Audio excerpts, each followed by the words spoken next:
پڑی ہے ڈاکٹر صاحب کا بیٹا جا رہا ہے، خوشی ہے، نعمت ہے، گھر ہے، خوشی ہے، نعمت ہے، رسول پاک کا امتی ہونا نعمت ہے، انعام ہے۔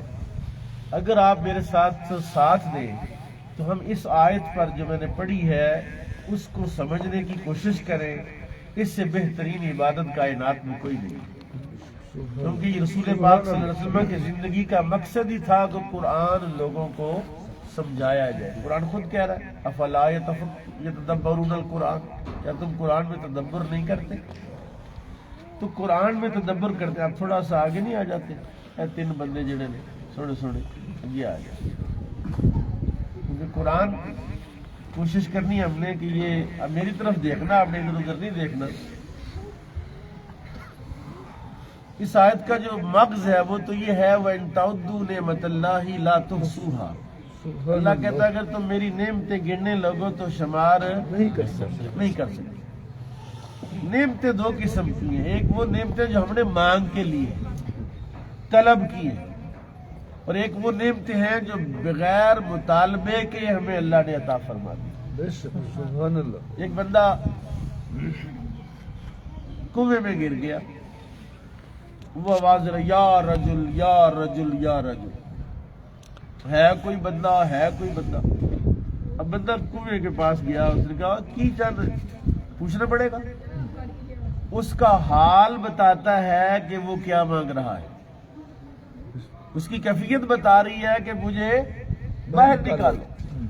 اللہ کہتا ہے وَآتَاكُم مِّن كُلِّ مَا سَأَلْتُمُوهُ، جو تم نے اس سے نہیں مانگا اس نے وہ بھی تمہیں عطا فرمایا۔ سبحان اللہ۔ جو حال دلالت کرتا تھا، مطالبہ کرتا تھا، جو تمہاری حالت مطالبہ کرتی تھی، اللہ نے وہ دیا۔ کب دیا؟ جب ایک چھوٹا پانی کا قطرہ تھا، سوچیے ذرا، چھوٹا پانی کا قطرہ تھا۔ قرآن کریم کی ایک آیت ہے سورہ یاسین کی، قرآن کہتا ہے وَضَرَبَ لَنَا مَثَلًا وَنَسِیَ خَلْقَهُ، اللہ کہتا ہے میرے بارے میں مثالیں بیان کرتا ہے، وَنَسِیَ خَلْقَهُ، اور اپنی تخلیق کو بھول گیا۔ قَالَ مَن يُحْيِي الْعِظَامَ وَهِيَ رَمِيمٌ، یہ جو مٹی بن گئی ہڈیاں ان کو کون زندہ کرے گا؟ قُلْ يُحْيِيهَا الَّذِي أَنشَأَهَا أَوَّلَ مَرَّةٍ، فرمایا جس نے پہلی مرتبہ زندہ کیا دوبارہ بھی وہی زندہ کرے گا۔ تو پہلی مرتبہ جب زندہ کیا تب تو ہڈی بھی نہیں تھی۔ تو جو بغیر ہڈی کے ہڈی پیدا کر دے، جو بغیر گوشت کے گوشت پیدا کر دے، بغیر اعصاب کے اعصاب پیدا کر دے، بغیر آنکھوں کے آنکھیں پیدا کر دے، اللہ کہتا ہے میں وہ رب ہوں، میں وہ رب ہوں۔ وَآتَاكُم مِّن كُلِّ مَا سَأَلْتُمُوهُ، جو تم نے نہیں مانگا میں نے تمہیں وہ بھی عطا فرمایا۔ اور یہ نہیں ہے اب تم مجھ سے مانگو گے تو میں تمہیں نہیں دوں گا، اب تم مجھ سے جو مانگے گا وہ بھی دوں گا۔ وَإِذَا سَأَلَكَ عِبَادِي أَنِّي فَإِنِّي قَرِيبٌ أُجِيبُ دَعْوَةَ الدَّاعِ إِذَا دَعَانِ، کیا آپ سے پوچھتے ہیں میرے بندے کہ اللہ کدھر ہے، دور ہے یا قریب ہے؟ دور ہے تو زور سے کہیں یا اللہ، قریب ہے تم سرگوشی میں کہیں یا اللہ، تو کہاں ہے؟ کہا ان کو بتاؤ انی فإنی قریب، میں تو قریب ہوں۔ میں کہاں ہوں؟ قریب۔ آپ بولے ذرا اللہ بولے سارے بندے اللہ قریب ہے۔ کتنا قریب ہے؟ کہا نحن اقرب الیہ من حبل الورید، میں تمہاری شارک سے بھی زیادہ تمہارے قریب۔ اور ایک اور آیت ہے سورہ زاریات کی، اللہ نے کمال کر دی ہے وفی انفسکم افلا تبصرون، اللہ کہتا ہے میں تمہارے اندر ہوں، دیکھو تو صحیح، میں تمہیں کہاں ہوں؟ میں تو خود تمہارے اندر ہوں۔ اندر تو جھانکو، اندر بھی اللہ، باہر بھی اللہ، دائیں بھی اللہ، بائیں بھی اللہ، آگے بھی اللہ، پیچھے بھی اللہ، اوپر بھی اللہ، نیچے بھی اللہ۔ سورہ رحمان کے اندر اللہ نے کیا فرمایا؟ یا معشر الجن والانس ان استطعتم ان تنفذوا من اقطار السماوات والارض فانفذوا لا تنفذون الا بسلطان۔ سبحان اللہ۔ فرمایا بڑی مزیدار بات، فرمایا اے بندو، اے جنوں، اگر تم دوڑ سکتے ہو تو دوڑو، فنفذو دوڑو، لا تنفذون، کہاں تک جاؤ گے؟ کہاں تک جاؤ گے؟ جہاں بھی جاؤ گے وہاں آگے سامنے میں ہی موجود ہوں گا۔ سبحان ڈاکٹر صاحب کا بیٹا جا رہا ہے، یہاں کون ہے؟ اللہ، وہاں کون ہے؟ آئے ہائے، اوے ہمارا اللہ تو یہاں بھی ہے وہاں بھی ہے، ان کا اللہ، وہ تو مانتے نہیں نا اللہ کو۔ جو نظریہ اسلام نے رسول اللہ نے دیا ہمیں، وہ ان کا نظریہ نہیں۔ جو شے ہمیں رسول اللہ نے عطا فرمائی ان کے پاس نہیں، جو قرآن ہمیں دیا ان کے پاس نہیں۔ فرمایا وَآتَاكُم مِّن كُلِّ مَا سَأَلْتُمُوهُ، اس بچے کی عمر، میری عمر اور نیاز صاحب کی عمر، ڈاکٹر صاحب کی عمر اور ماسٹر ظفر صاحب کی عمر، فرق ہے نا تینوں چاروں میں۔ ان کی ضرورت کچھ اور ہے، اس بچے کی ضرورت کچھ اور ہے، میری ضرورت کچھ اور ہے، ان کی اور ڈاکٹر صاحب کی، پھر خواہشات بھی الگ الگ ہیں۔ اور وہ پتہ کیا کہتا ہے؟ مسئلہ تو یہ ہے کہ ہمیں یہ نہیں سمجھ کہ وہ ہمیں کیا کہتا ہے۔ رسول کریم فرما رہے تھے، فرمایا اللہ کہتا ہے حدیث قدسی، جتنے بندے فوت ہو گئے وہ بھی، جتنے آنے والے وہ بھی، جتنے موجود ہیں وہ بھی، بچے بوڑھے جوان، عورتیں مرد، سارے ایک میدان میں اکٹھے ہو جائیں اور ساری مجھ سے مانگیں، اور ہر ایک کا مطالبہ دوسرے سے مختلف ہو، ہر ایک کا مطالبہ دوسرے سے مختلف ہو، ہر ایک کو ان کے مطالبے کے مطابق عطا کروں۔ توجہ، ہر ایک کو جو مانگے، کوئی گاڑی مانگے، کوئی پیسہ مانگے، کوئی گھر مانگے، کوئی بیٹا مانگے، کوئی بیٹی مانگے، کوئی نوکری مانگے، کوئی ویزا مانگے، کوئی یہاں رہنا مانگے، کوئی وہاں رہنا مانگے، فرمایا جو جو کچھ مانگے سب کو سب کچھ دوں، پھر بھی میرے خزانوں میں اتنی کمی نہیں ہوتی جتنی سمندر سے چڑیا اپنے چونچ میں پانی لیتی۔ سبحان اللہ، سبحان اللہ۔ قرآن شریف کی آیت حضرات، یہاں لوگ ایک ایک تولہ سونے سے لڑ پڑتے ہیں، ایک ایک مرلے سے جھگڑے قتل ہو جاتے ہیں۔ قرآن کہتا ہے وَأَخْرَجَتِ الْأَرْضُ أَثْقَالَهَا، قرآن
ہیں.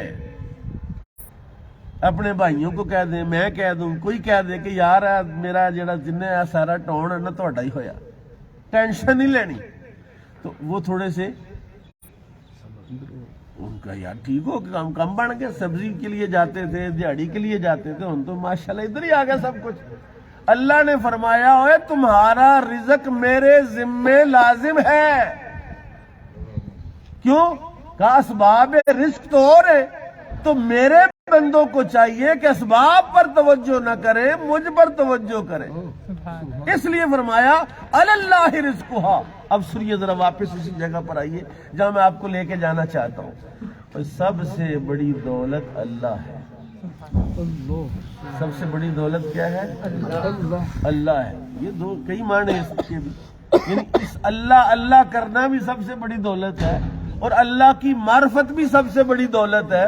کہ کائنات کا مالک خالق جب تیرے دل میں ہے, تجھے دنیا کے ان فتنوں سے ڈرنے کی ضرورت نہیں. لیکن شرط یہ ہے کہ تو اللہ کے ساتھ ہو. اللہ تو تیرے ساتھ ہے, تو اللہ کے ساتھ ہے. بندہ شیطان کے ساتھ کھڑا ہے, اللہ کہتا ہے بندے میں تیرے ساتھ ہوں. قرآن سنے, بڑا مزیدار قرآن. یا ایھا الانسان ما غرک بربک الکریم. اللہ کہتا ہے میرے بندے ما غرک, اور کس چیز نے دھوکے میں ڈال دیا اپنے کریم رب سے. وہ تو اتنا کریم ہے کہ ماں کے رحم میں رزق دیتا رہا, جب پیدا ہوا تب تیرے آنے سے پہلے دودھ کا بندوبست کیا. اب تو بڑا ہو گیا تو اب نہیں دے گا. کہا اب بھی دے رہا ہوں, اب بھی میں ہی دے رہا ہوں, اب بھی میں ہی دے رہا ہوں, تیرا دھیان کسی اور طرف ہے. وَإِن تَعُدُّوا نِعْمَتَ اللَّهِ لَا تُحْصُوهَا. کہا آنکھیں بھی نعمت ہیں, ہاتھ بھی نعمت ہیں, گردے بھی نعمت ہیں, دل بھی نعمت ہے, دلوں کے واڑ صحیح چل رہے ہیں یہ بھی نعمت ہے, شوگر کا نہ ہونا بھی نعمت ہے, بلڈ پریشر نہ ہونا بھی نعمت ہے, کوئی بیماری نہیں یہ بھی نعمت ہے. اور فرمایا جن کو ہو گئی ہے, جن کو بیماریاں لگ گئی ہیں, فرمایا اگر تو وہ مومن ہے, اگر تو اس کنسپٹ کا اسے پتہ ہے, ان کے لیے بھی نعمت ہے. اب میں کہہ بیٹھا ہوں کہ بیماری بھی نعمت ہے, تو میرا لازم ہے نا کہ میں آپ کو سمجھاؤں. رسول کریم فرماتے ہیں چوتھے آسمان پر دو فرشتوں کی ملاقات ہوئی جو مدبرات الامر فرشتے ہیں. سورہ نازیات کے اندر مدبرات الامر فرشتوں کا تذکرہ آتا ہے. کہتے کتنے چلے؟ لماذا تريد, کدھر چلے؟ ان کا امرنی ربی بشیء عجیب, میرے اللہ نے مجھے عجیب کام کا حکم دیا, میں ادھر جا رہا ہوں. کہا کیا ہے؟ کہا ایک بندہ ہے, یہودی ہے, مرنے والا ہے, جال لے کر ایک دریا کے کنارے پر مچھلی پھینک کے لیے جال پھینکا ہے, مچھلی کوئی نہیں اس جگہ پر. اللہ نے بھیجا جلدی جا مچھلی ڈھونڈ کے تو جال میں ڈال دے تاکہ اس کا جال خالی. اس نے کہا یا اللہ بے ایمان ہے, چھوڑ, میری دوڑ لگوا رہا ہے. فرمایا تو نہیں جانتا, تو اپنا کام کر. کہا کیوں؟ یا اللہ وجہ جاننا چاہتا ہوں. ہمارے آقا نے سمجھایا. اللہ نے فرمایا وہ مرنے والا ہے, اس نے زندگی میں جتنی نیکیاں کی تھی نا, ہر نیکی کا صلہ کوئی نہ کوئی نعمت دے کر پورا کر دیا. اب مرنے والا ایک نیکی باقی رہ گئی ہے. میں چاہتا ہوں اس کی مچھلی کھانے کی خواہش پوری ہو جائے تاکہ کل قیامت میں یہ نیکی لے کر پکڑ کے نا, یا اللہ ایک تو ہے نا, اس کے بدلے ہی کوئی مہربانی کر دے, ایک نیکی تو ہے نا, کرم فرما. فرمایا یا ابھی 2 مچھلی کھلاؤ اس کو. اس لیے ہمارے بابے جو ہے نا, ہمارے صوفی, ہمارے اولیاء خواہشیں پوری نہیں کرتے تھے. کہتے یار خواہش پوری کر لی کہیں کسی نیکی کا صلہ نہ ہو جائے. اور سب سے بڑے جو صوفی ہیں وہ تو محمد الرسول اللہ صلی اللہ علیہ وسلم. آپ کے گھر میں تو 8 دن چولہا نہیں جلتا تھا. قصدن الفقر فخری کا آپ کے بارے میں کہا جاتا ہے.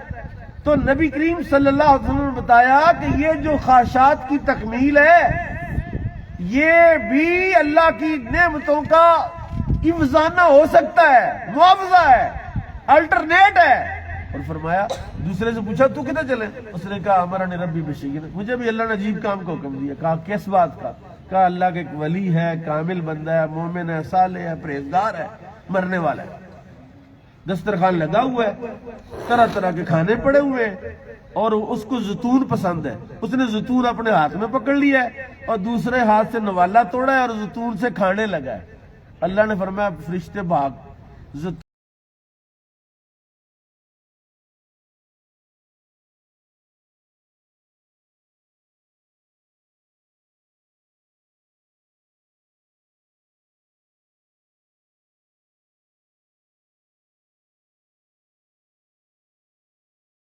گناہ اور کوتاہیاں سرزد ہوئیں، کسی نہ کسی دکھ اور بیماری کو اس کے گناہ کا کفارہ بنا کے نا تو میں نے گناہ معاف کر دیا۔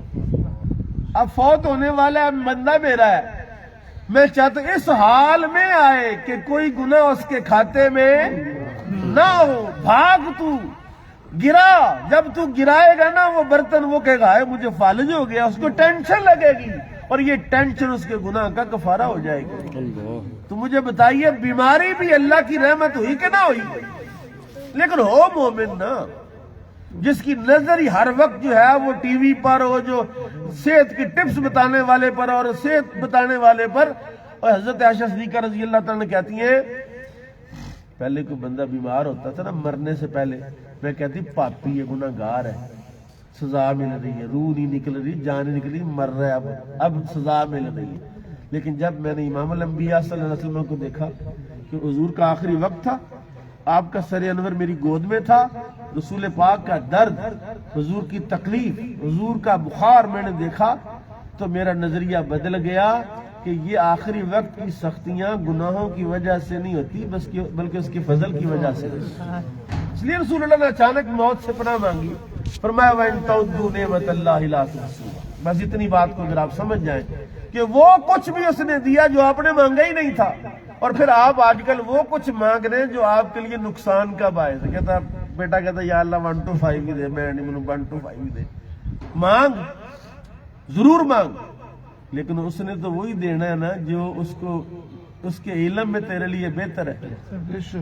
ماں روٹی پکا رہی ہے، چولہا ہے، آگ ہے، انگارے ہیں، لکڑیاں ہیں، آج کل تو ختم ہو گیا، تو بچہ آئے اور آگ کا انگارہ پکڑنا چاہے، ماں کے پیچھے ہو جا، اس کو دھکا مار دو، اس کا ہاتھ ڈالنے لگا تھا، تو بچہ کہے کہ دیکھ کتنی زیادتی ہے، میں آگ کا انگارہ پکڑنا چاہتا ہوں تو یہ مجھے آگ کے انگارے کے پاس نہیں آنے دے رہی۔ بچہ کہہ رہا ظلم ہے، ماں جانتی ہے کہ اگر پکڑ لیا تو مر جائے گا، جل جائے گا، سڑ جائے گا۔ میرا رب تو 70 ماؤں سے زیادہ پیار کرتا ہے۔ تیری ہر خواہش کو میرا رب پورا فرما سکتا ہے، لیکن وہ تیرے ساتھ پیار کرتا ہے، وہ دیتا ہے جو تیرے لیے مناسب ہے، اور وہ نہیں دیتا جو تیرے لیے مناسب نہیں ہے۔ اور فرمایا یا اللہ پھر ہم کیا کریں؟ تیری نعمتیں گن نہیں سکتے، شمار نہیں کر سکتے، تو پھر ہمارے لیے کیا حکم ہے؟ فرمایا ایک ہی حکم، ایک ہی کام ہے تیرے ذمہ، نوکری کا نہیں، نوکری ڈیوٹی میں ٹائم پر جانے کا نہیں، ڈیوٹی ٹائم پر کا تیرا مسئلہ ہے۔ اور کیا کام ہے؟ فرمایا جو نعمتیں دی ہیں بس اس پر میرا شکر ادا کرتا ہے۔ یا اللہ پھر کیا ملے گا؟ فرمایا لَإِن شَكَرْتُمْ لَأَزِيدَنَّكُمْ وَلَإِن كَفَرْتُمْ إِنَّ عَذَابِي لَشَدِيدٌ۔ اگر تو میرا شکر ادا کرے گا تو میں اور دوں گا۔ شکر کرنے سے نعمت بڑھتی ہے، اور نہ شکری کرنے سے نعمت گھٹتی ہے۔ اور شکر کی سب سے بہترین صورت کیا ہے حضرات؟ ایک بندہ ہے، اس کو اللہ نے بیٹے دیے، اولاد دی، اس کے ذمہ ہے، ہر شے کا شکر الگ ہے، دولت کا شکر ہے، اولاد کا شکر ہے، گھر کا شکر ہے۔ گھر کا شکر کیا ہے بولا؟ کہ گھر میں مراسی اور مرسن نا کی آوازیں نہ آئیں، گھر میں قرآن کی تلاوت کی آواز آئے، گھر میں کیا ہے؟ اللہ کا ذکر ہو، یہ نیک مجالس ہو، قرآن پڑھا جائے، قرآن سمجھایا جائے، قرآن فہمی کا بندوبست کیا جائے، لوگوں کو بلایا جائے، آؤ قرآن پڑھ لو یار، کوئی آیت ہی قرآن کی سمجھ لو۔ میں تو ماسب جانتے ہیں پچھلے 12 سال سے حت الامکان، ابھی یہ جو پی ایچ ڈی اور ایم فل والے چکر میں جب سے پھنسا ہوں، تو اس سے پہلے کوئی رات میں گھر میں نہیں سوتا تھا، کسی نہ کسی مسجد، کسی نہ کسی محلے، کسی نہ کسی دوست کی بیٹھک میں 15 بندے لے کے قرآن پڑھتے تھے۔ قرآن سمجھتے درس قرآن ہے، نیند تو میری پوری ہو جاتی ہے۔ اور پھر اس قرآن فہمی اور اس قرآن کی پریکٹس نے کائنات کی ہر نعمت مجھے اللہ نے عطا فرمائی، ہر نعمت۔ اس لیے میں تمہیں بتاتا ہوں کہ قرآن سے بڑی کوئی دولت نہیں، تم قرآن پڑھتے جاؤ، اللہ تمہیں وہ کچھ دے گا جو تمہاری خواہش بھی۔ ایک آیت ہے قرآن پہ، وَلَكُمْ فِيهَا مَا تَشْتَهِي أَنفُسُكُمْ وَلَكُمْ فِيهَا مَا تَدَّعُونَ۔ جنت کی نشانی ہے، جنت کی علامت ہے، جنت کا شعار ہے کہ وہاں تمہارے لیے وہ کچھ ہوگا، وَلَكُمْ فِيهَا مَا تَشْتَهِي أَنفُسُكُمْ، جو خواہش کرو گے وہ دے گا۔ اور میں تمہیں ایک بات عرض کرنے لگا ہوں، تم قرآن سے وفاداری کرو، تم قرآن سے رشتہ جوڑ لو، قرآن سے تعلق جوڑ لو، میرا رب دنیا میں بھی تمہیں وہ عطا فرمائے گا جس کی تو خواہش کرے گا، یعنی قرآن کی وجہ سے۔ تو عجیب بات ہے کہ 5 6 7 بچے ہوں، کوئی بھی حافظ نہیں، 5 6 7 گھر کے افراد ہیں، کسی کو سورہ ملک نہیں آتی، کسی کو سورہ یاسین نہیں آتی، کسی کو قرآن کی کوئی آیت نہیں آتی، اور گھر میں کسی نے کبھی قرآن کی آواز کو بلند نہیں کیا ہے۔ جس گھر میں رسول پاک فرماتے ہیں اپنے گھروں کو قبرستان نہ بناؤ، اپنے گھروں کو قبرستان نہ بناؤ۔ میرا بھائی گیا ہے، وہ پاناما میں تھا جہاں میرے پیسے نہیں پڑے، وہ پاناما لیگ سی پاکستانی بڑے پیسے میں پڑے ہو رہے ہیں، پتہ نہیں کیا ہے۔ وہاں تھا تو کہتے میں اپارٹمنٹ اسٹور پہ، وہ جو اسٹور کی مالک تھی بیوی، اس کے پاس بیٹھا تو راہ بائیں آئے اسے اینڈ اور تبلیغ کرنے کے لیے سہنے آ گئی، تو وہ اس کو تبلیغ کر رہی۔ حضرت عیسیٰ علیہ السلام کا ذکر کیا، حضرت مریم کا ذکر کیا۔ حفیظ کہتا وہ بیوی پوچھتی ہے، حفیظ تم بتاؤ حضرت عیسیٰ کے بارے میں تم کیا جانتے ہو؟ کہتا میں کوئی مولوی شولوی نہیں تھا، وہ کچھ زمانہ میرے پاس لاہور میں رہتا تھا، تو نکاح رجسٹرار تھا نا وہاں میں، تو جتنے نکاح آتے تھے پہلا پر فل کر کے، تو باقی میں تنوں 500 دے گا، باقی سارے فل کر گئے۔ تو وہ میرے پاس رہتا تھا، اسٹوڈنٹ تھا، جمعہ پڑھتا، درس قرآن پہ ساتھ چلا جاتا۔ کہتا جی مفتی صاحب میں نے حضرت عیسیٰ علیہ السلام کے بارے میں جو آپ سے سنا تھا وہ سب کچھ اس کو بتایا، تو سہنا پاج پڑا۔ اور وہ حضرت عیسیٰ علیہ السلام کے بارے میں، سیدہ مریم کے بارے میں جو حوال قرآن نے بیان کی، اس بی بی کو بتا، اس نے کہا تو مجھے کلمہ پڑھا دے، تو مجھے کیا پڑھا دے؟ کہتا وہ مجھے کہتا مجھے کلمہ پڑھا دے۔ اور مومن تو ایسا ہونا چاہیے کہ کائنات کے کسی کونے میں سے قرآن کی یاد ہو، قرآن کے ساتھ اس کا تعلق ہو، اور قبر میں بھی قرآن کا تعلق کام آتا ہے۔ آخری بات کرتا ہوں، بڑی مزیدار بات، سبحان اللہ، ماشاءاللہ۔ قرآن پتہ کیا کرتا ہے؟ بخارا کے اندر اس جمعے میں نے یہ بات بیان کی مدینہ مسجد میں، بخارا کے اندر ایک بندہ فوت ہو گیا، اس کی نماز جنازہ ہوئی، اس کو انہوں نے دفن کیا، تو جنہوں نے جنازہ پڑھایا وہ صاحب کشف بزرگ تھے، اللہ کے ولی تھے۔ بندے کو جنازے کے بعد، نماز جنازہ کے بعد دفن کیا قبر میں۔ جب دفن کیا تو لوگ آ گئے، قبرستان سے باہر کھڑے تھے دعا مانگنے کے لیے، تو قبر سے چیخوں کی آوازیں آ رہی، چیخوں کی آواز آ رہی، ڈر گئے سارے۔ ظاہر ہے ابھی ابھی بندہ فوت دفن ہو اور ابھی چیخوں کی آواز آئے تو کانپنے لگے، سب کے دل ڈر گئے کہ یار کیا ہو رہا ہے۔ کچھ دیر گزری کہ قبر سے کالے رنگ کا کتا نکلا۔ انہوں نے پوچھا وہی ہے کہ ایشی انتا، تیرا ناس تو کون ہے؟ اس نے کہا انا عمل المیت، میں میت کا گندا کردار ہوں، اللہ نے مجھے حکم دیا کہ قبر میں آ گیا بندہ، اب تو اسی کا کردار اسی پر مسلط کر دیا، وہ مجھے، میں اس کو کاٹنے لگا، اس کو کھانے لگا، اس پر عذاب بن کے مسلط ہونے لگا، تو میرے اور اس کے درمیان سورہ یاسین آ گئی۔ جو بندہ سورہ یاسین پڑھتا تھا تو یاسین سورت جو ہے یہ میرے اور اس کے درمیان آ گئی، تو میں اس کو پکڑنے لگوں تو یاسین سورت نے مجھے کسون مارا، میری چیخ نکل گئی۔ کہا پھر میں نے کہا مجھے اللہ نے بھیجا، اللہ کا حکم ہے، پھر اس پر مسلط ہونے لگا۔ اس نے کہا نا، میرا قاری تھا، میرے ساتھ محبت کرتا تھا، صرف سورہ یاسین سے محبت، اور روز پڑھ کے سوتا تھا، فجر میں پڑھتا تھا۔ کہا سورہ یاسین شریف کے رشتے نے اس عذاب کو اس پر مسلط نہیں ہونے دیا۔